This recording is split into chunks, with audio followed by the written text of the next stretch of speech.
Brigadier general Reginald Edward Harry Dyer, यही नाम था उसका, जिसने सिर्फ एक शब्द कहा था उस दिन, फायर, और उसके दोनों तरफ खड़े सिपाहियों ने गोलियां चलानी शुरू कर दी। 25 एक तरफ खड़े थे, 25 दूसरी तरफ, और जनरल डायर जैसे उन्हें निशाना लगाने की प्रैक्टिस करा रहा था। जिंदा बदहवास भागते लोगों को निशाना लगाकर मारा जा रहा था। दस्तावेजों में दर्ज आंकड़ों के मुताबिक 10 मिनट तक बिना रुके फायरिंग चली। 1650 गोलियां चलाई गई थी। कहा गया कि 379 लोग मारे गए और 1200 से ज्यादा जख्मी हुए, लेकिन हकीकत में जिन्होंने इस मंजर को देखा उनके मुताबिक मरने वालों की संख्या हजारों में थी।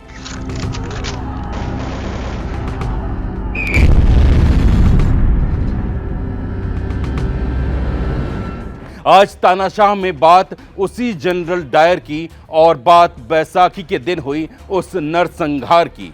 पूरा सच, एक एक सच्चाई। और यह सिर्फ रेगिनाल्ड एडवर्ड हैरी डायर की क्रूरता नहीं थी, उसके पीछे एक और जनरल था, उसकी भी बात बताऊंगा। शुरुआत करते हैं बैसाखी वाले दिन से। अमृतसर, 13 अप्रैल 1919।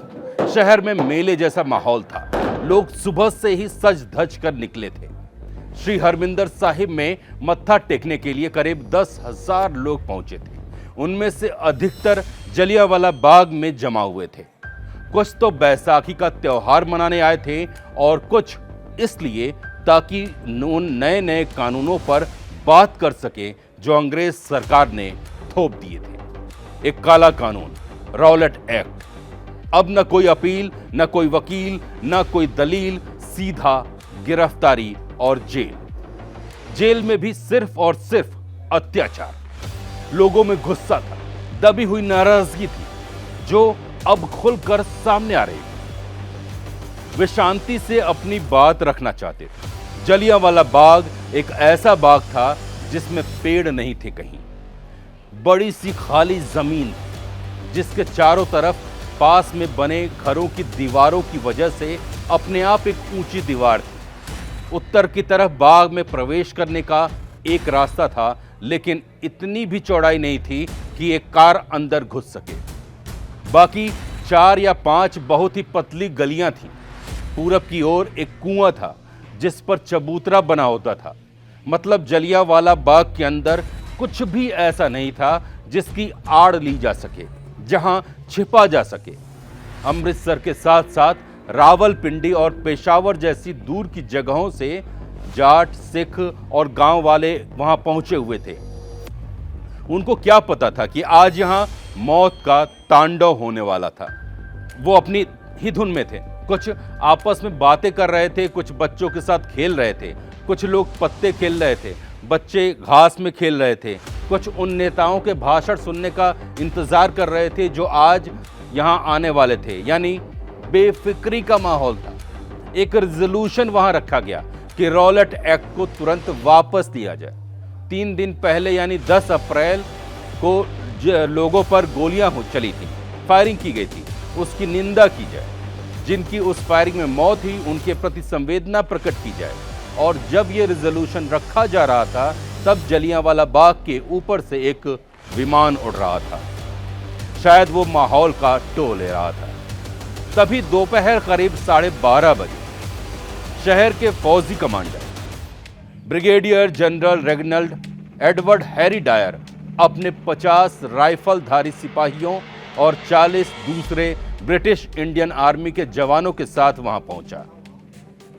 उनके साथ 2 बख्तरबंद गाड़ियां भी थीं, जिन पर मशीन गन लगी हुई थी। लेकिन बाग के रास्ते इतने सकरे थे कि ये गाड़ियां अंदर नहीं जा सकी। एक बुजुर्ग ने बताया था कि मैंने देखा कि मेन रास्ते से फौजियों का दस्ता कदम ताल करते हुए आ रहा था। लोग उठकर भागने की कोशिश करने लगे। हंसराज ने चिल्लाकर कहा कि कहीं जाने की जरूरत नहीं है। ब्रिटिश सरकार कभी भी निहत्थों पर गोली चलाने का आदेश नहीं देगी। अधिकतर लोग बैठे रहे। लेकिन कुछ डरे सहमे लोग माहौल को भांप कर वहां से भागने लगे। उन्हें बाहर जाने वाले एक सकरे रास्ते पर रोक लिया गया। फौजियों ने उन्हें राइफल की बट से मारा और वहीं गिरा दिया। किसी तरह कुछ दूसरे बाहर जाने के रास्ते की ओर भागे और निकलने में कामयाब रहे, लेकिन तभी एक आवाज सुनाई दी, फायर। और फिर बाग के अंदर बाहर जाने के मुख्य रास्ते की ओर से जनरल डायर के सिपाही 303 ली एनफील्ड बोल्ट एक्शन राइफल से गोलियां चलाने लगे। गोलियों की तड़तड़ाहट से बाग गूंज उठा। मासूम और निहत्थे लोगों पर अंधाधुंध गोलियां बरसने लगी। भगदड़ मच गई। लोग जान बचाने के लिए इधर उधर भागने लगे। औरतें, बच्चे, बूढ़े सब गोलियों का निशाना बन रहे थे। अमृतसर के एक सर्जन डॉक्टर मनीलाल ने पूरा नजारा देखा और बताया कि मैं वहीं था। किसी तरह बाग के पास एक अस्तबल में छिप गया था। मैंने देखा जब लोगों ने गोलियों की आवाज सुनी तो उनमें से कुछ लोग जहां थे वहीं लेट गए और बाकी ने भागने की कोशिश की, लेकिन मारे गए या घायल हो गए। गोलीबारी इतनी नजदीक से और लगातार हो रही थी कि कोई भी बच नहीं सकता था और सैनिक उस दिशा में गोलीबारी करते रहे थे जिस दिशा में भीड़ भाग रही थी। जिस तरफ बीच में गोलीबारी सेकंडों के लिए रुकती, जमीन पर पड़े लोग उठकर भागने की कोशिश करते, लेकिन उनके उठते ही गोलियां उन्हें छेद देती। अल्लाह बचाओ। अमृतसर के कटरा बाग सिंह के रहने वाले मियां मोहम्मद शरीफ चीख पड़े जब वो बाग की तरफ पार करने की कोशिश कर रहे थे। उनकी जांघ में गोली लगी। मां, एक बच्चा रोते हुए अपनी मां से लिपट गया, लेकिन अगली ही पल दोनों ढेर हो गए। अरे बाप रे, मार डाला। अमृतसर के खालसा कॉलेज के 17 साल के लाला रतन चंद चीख पड़े। वो पूरब की ओर कुएं की ओर भाग रहे थे जब उनकी बाह में गोली लगी और उनके सामने ही एक नौजवान की छाती को चीरती हुई गोली निकल गई। अमृतसर के गली लालावाली के रहने वाले सेठ लक्ष्मी चंद भागने के लिए एक गली की ओर बढ़े, लेकिन वहां पर उन्होंने जो देखा उसने उन्हें वहीं ठिठक जाने के लिए मजबूर कर दिया। मैंने देखा कि गली का रास्ता कम से कम 150 लाशों की वजह से बंद हो गया था और तभी मेरी एड़ी में गोली लगी और मैं वहीं गिर गया। मतलब हर तरफ चीख पुकार और मातम। जमीन खून से लाल हो रही थी। लोग कहीं भी किसी भी हाल में छुपने की कोशिश कर रहे थे। कुछ उस कुएं की तरफ भागे और उसमें कूद गए, लेकिन कुआं भी लाशों से पट गया। उधर जनरल डायर बिना किसी फिक्र के चहलकदमी कर रहा था और लोगों को मरते हुए देख रहा था। उसके चेहरे पर शिकन तक नहीं थी। एक सिपाही ने कहा, सर अब तो रुक जाइए। डायर ने उसकी ओर देखा, पल भर के लिए रुका और सिपाहियों को आदेश दिया, घुटनों पर बैठ जाओ और उन्हें निशाना बनाओ जो जमीन पर लेटकर जान बचा रहे हैं। 20 सैनिक घुटने पर आ गए और जमीन पर पड़े लोगों पर गोलियां चलाने लगे। जनरल डायर एक बार फिर अपने सिपाहियों पर चिल्लाया, इतना ऊपर क्यों फायर कर रहे हो? नीचे फायर करो। तुम लोगों को आखिर मैं किस लिए यहां लेकर आया हूं? अमृतसर के करमन देवरी के रहने वाले प्रताप सिंह ने बताया, मैं और मेरा बेटा जमीन पर पूरी तरह लेट गए। गोलीबारी बंद हुई तो सीधे लेटे लोग उठकर भागने लगे। मैं भी भागा, फिर से गोलियां चलने लगी। मैं अपने बेटे के साथ फिर सीधा लेट गया। लाशों के ढेर के बीच में छिपा हुआ था। फिर गोलीबारी बंद हो गई। मैं उठा और चारों तरफ लाशें देखीं और बाग के पीछे की ओर जाने लगा। गली में लाशें इतनी ज्यादा थीं कि मैं बाहर निकलने का रास्ता खोज ही नहीं पा रहा था। मेरे साथ मेरा बेटा था और लोग लाशों के ऊपर से भाग रहे थे। मैं अपने बेटे को भी लाशों के ऊपर से लेकर गया। मेरे हिसाब से वहां करीब 2000 लाशें रही होंगी। बाग में लाशों का ढेर लग गया था। छतों से लोगों ने पूरा नजारा देखा था, पूरा वो मंजर देखा था। जो जख्मी थे, दर्द से कराह रहे थे, मदद के लिए पुकार रहे थे। डायर और उसके सिपाही नरसंहार के बाद वहां से चले गए। गिरधारी लाल ने सब अपनी आंखों से देखा था। उन्होंने कहा, 10 से 15 मिनट तक बिना रुके गोलियां चलाई गईं। लोगों को निशाना बनाया गया। सैकड़ों की संख्या में लोग मारे गए। गोलियों की वजह से एक दूसरे पर चढ़ने की वजह से और दर्जन भर से ज्यादा कुएं में कूदने की वजह से मारे गए। पानी, कोई पानी पिला दो, एक घायल औरत की धीमी आवाज सुनाई। माँ उठो ना माँ। एक छोटा बच्चा रोते हुए अपनी मरी हुई माँ को हिला रहा था। जनरल डायर का मकसद था पंजाब में दहशत फैलाना, ताकि आइंदा कोई अंग्रेजी हुकूमत के खिलाफ आवाज उठाने की हिम्मत न करे। लेकिन इस घटना ने अंग्रेजी हुकूमत की नींव हिला दी। उस समय अखबारों को इस घटना को छापने नहीं दिया गया, लेकिन अंतर्राष्ट्रीय स्तर पर इस नरसंहार, इस क्रूरता की खबर छपी और ब्रिटिश सरकार को मजबूर होकर एक जांच कमेटी बनानी पड़ी, जिसे हंटर कमीशन के नाम से जाना गया। हंटर कमीशन में ब्रिटिश और भारतीय दोनों सदस्य थे। जांच कमीशन ने जनरल डायर को तलब किया। उससे सवाल पूछे गए, जनरल डायर, तुमने भीड़ को तितर बितर करने के लिए फायर करने से पहले कोई चेतावनी क्यों नहीं दी? डायर ने जवाब दिया, मुझे नहीं लगता कि चेतावनी देने की कोई जरूरत थी।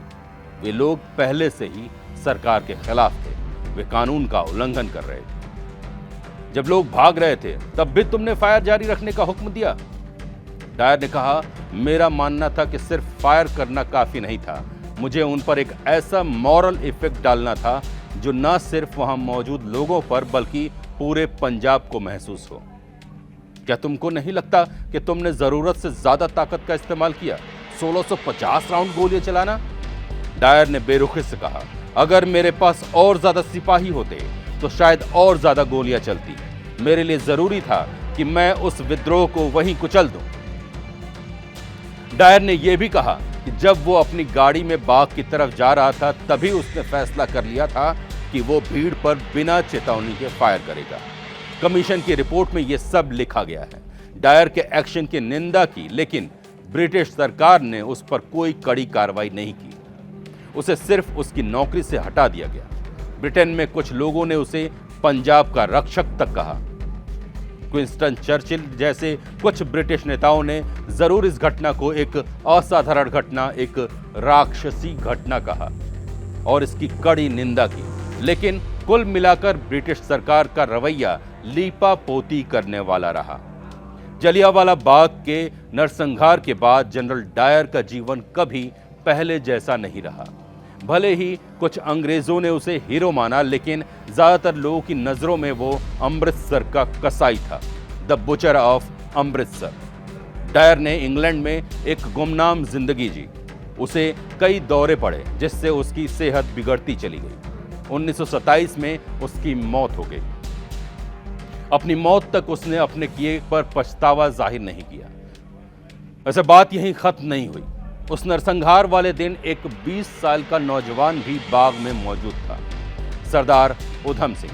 वो वहां लोगों को पानी पिला रहा था जब डायर के सिपाहियों ने गोलियां चलानी शुरू की। उधम सिंह ने अपनी आंखों के सामने सैकड़ों मासूमों को मरते हुए देखा था। वो खुद भी घायल हुए थे।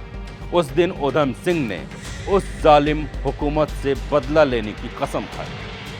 अगले 20 सालों तक उधम सिंह ने अलग अलग नामों से दुनिया के कई देशों की यात्रा की। आजादी के लिए लड़ रहे क्रांतिकारियों से मिले और हथियार जुटाए।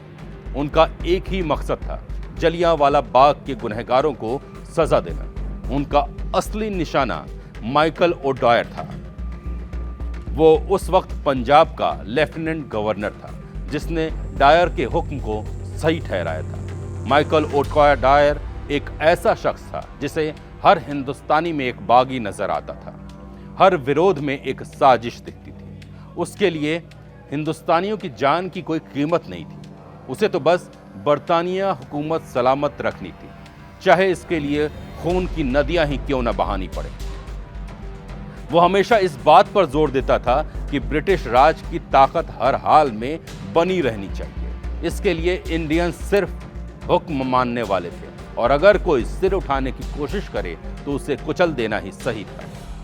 ओडायर ने के कानों तक हर खबर पहुंचती थी। अमृतसर में हो रहे जल से लोगों का गुस्सा सब उसे पता था। उसे ये सब बर्दाश्त नहीं हो रहा था। उसे लग रहा था जैसे उसकी पकड़ ढीली पड़ रही है, और ये उसे लगा कि ये किसी भी कीमत पर ऐसा होना नहीं चाहिए, ये उसे मंजूर नहीं था। उसने अपने मातहत अफसरों को सख्त हिदायत दी थी, किसी भी कीमत पर अमनो कायम रखना चाहिए। उसका मतलब सब समझते थे, जरूरत पड़े तो गोली चलाते। उसके दिमाग में हमेशा 1857 के गदर का डर बैठा रहता था और वो किसी भी तरह से विरोध को उसी नजर से देखता था। उसे लगता था कि अगर अभी सख्ती नहीं दिखाई तो हालात बेकाबू हो जाएंगे। ओडायर ने जनरल डायर को खुली छूट दी थी। उसे पता था डायर बिना किसी सवाल के उसका हर हुक्म मानेगा और फिर वहां जलियांवाला बाग में नरसंहार हुआ। उधम सिंह शायद डायर और ओडायर के नामों को लेकर कुछ भ्रमित भी लग रहे थे, क्योंकि उनकी निजी डायरी में ओडायर का जिक्र अक्सर डायर के तौर पर मिलता है। 13 मार्च 1940 को उधम सिंह लंदन पहुंचे। उन्हें पता चला कि माइकल ओडायर कैंगस्टन हॉल में एक मीटिंग में शामिल होने वाला है। मीटिंग वाले दिन वो सूट पहनकर और अपने पिस्तौल को किताब में छुपाकर कैंगस्टन हॉल पहुंचे। मीटिंग शुरू हुई। ओडायर भाषण दे रहा था। उधम सिंह ने सही मौके का इंतजार किया। जब ओडायर अपनी कुर्सी पर बैठा तो उधम सिंह तेजी से आगे बढ़े और ओडायर पर ताबड़तोड़ गोलियां चला दी। ओडायर मौके पर ही ढेर हो गया। हॉल में भगदड़ मची। उधम सिंह वहां से भागे नहीं, उन्होंने खुद को पुलिस के हवाले कर दिया। गिरफ्तारी के बाद जब उनसे पूछा गया कि उन्होंने ऐसा क्यों किया तो उधम सिंह ने कहा, मैंने इसलिए किया क्योंकि वो इसी का हकदार था। जब उन्हें बताया गया कि उन्हें मौत की सजा हो सकती है तो उन्होंने चिल्लाकर कहा, मुझे मौत की सजा की परवाह नहीं है, मुझे कोई डर नहीं लग रहा, मैं एक मकसद के लिए मर रहा हूं। उधम सिंह पर मुकदमा चला। अदालत में जज के रोकने के बावजूद उन्होंने कहा, मैं ब्रिटिश साम्राज्यवाद का नाश करना चाहता हूं। तुम कहते हो कि भारत में शांति नहीं, हमारे यहाँ सिर्फ गुलामी है। तुम्हारी तथाकथित सभ्यता ने हमें सिर्फ गंदगी और पतन दिया है। तुम्हें सिर्फ अपना इतिहास पढ़ने की जरूरत है। 31 जुलाई 1940 को पेंटनविले जेल में उन्हें फांसी दे दी गई। आज भी जलियांवाला बाग की दीवारों पर गोलियों के निशान उस खौफनाक मंजर की गवाही देते हैं और उधम सिंह का नाम उस वीर शहीद के रूप में हमेशा जिंदा रहेगा जिसने अपने देश के लिए अपनी जान कुर्बान कर दी। ये पूरी दास्तां सुनाने के लिए मैंने अलग अलग स्रोतों से जानकारी इकट्ठा की है, जिसमें अहम है विवेकानंद इंटरनेशनल फाउंडेशन की एक रिपोर्ट, यूके की संसद में 9 अप्रैल 2019 को हुई बहस, निगेल कॉलेट की लिखी द बुचर ऑफ अमृतसर किताब और इंडियन एक्सप्रेस की शहीद उधम सिंह पर लिखा एक आर्टिकल। मैं माधव तिवारी विदा लेता हूं आपसे इसी वादे के साथ कि अगले एपिसोड में एक और तानाशाह की कहानी आपके सामने लेकर आऊंगा। जय हिंद।